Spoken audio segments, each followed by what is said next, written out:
Hi friends, today we are going to discuss about prayer. And what prompted me to talk about prayer? A few weeks back, one 18-year-old boy sitting before me objected grossly about that I don't want to hear anything religious. I said, what you are bothered about? Possibly somewhere in the background of an audio of mine, he must have heard an instrumental chanting of Gayatri Mantra. So he tried to claim that he is beyond all religious prayer and all religious thing. And that made me wonder, what's happening? Are we, the modern age people, thinking prayer is wrong? Prayer is unscientific? Are we thinking prayer is only for the old people? Are we thinking the prayer is outdated?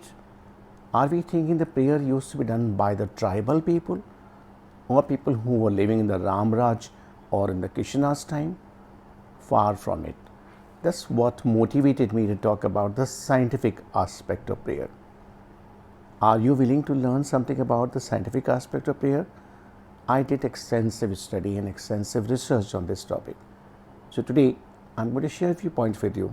Ready for it? Let's go ahead. Most of us have learned the concept of prayer having heard some arati in a temple or sometime in our home in a bigger gathering or some religious congregation or in some religious program. We've heard group of people doing prayer to a particular god or goddess. So most of us have come up in our life concept of prayer for someone, prayer to someone. Let's say Shirdi Sai Baba, let's say Shankar Bhagwan Ji, let's say Krishna Bhagwan. So we do have a concept of prayer of someone. So many of us don't believe in someone. Many of us don't want to have the concept of a God somewhere else. Fair enough. You are entitled for your view.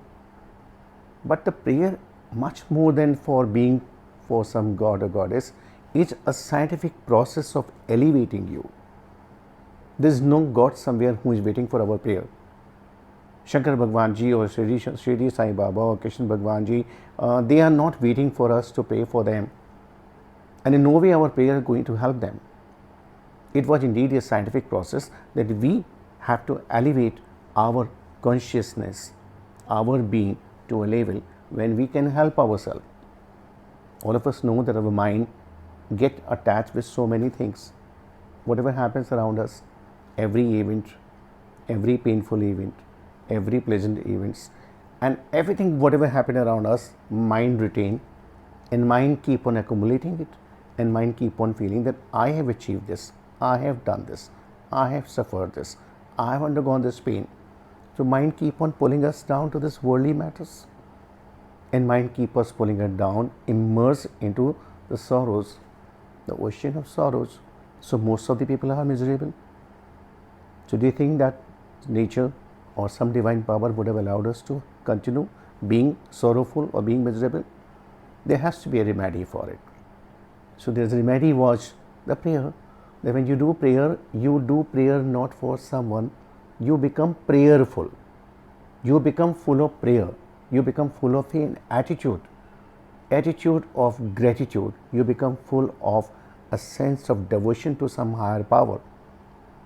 Those of us who want to hear the word God, some others who don't want to hear the word God, want to hear the universal intelligence or universal power or whatever word we may call it, we elevate ourselves to connect to that higher power, so that let we become part of that higher power or let that higher power become part of us, so that energy of that higher power flow through us, so that we elevate our attitude, we elevate our way of looking at things, we change our attitude, and we stop feeling miserable on day-to-day basis, and we do away with the doership. We go beyond me and mine. We go beyond our minds spread, entanglement spread, network spread, whatever we have created around us, and we go higher in our thinking, higher in our relating, higher in our emotions. So prayer was essentially meant for changing our life from the core. Many of us mistook prayer as prayer to a particular God, so we avoided it. It's never too late. Right from today, we can change that attitude and we can learn further about this scientific aspect of prayer. I have been learning. And I'm sure that today, this brief talk, and indeed this is a brief talk, there's much more to say, much more to learn, much more to expand on prayer.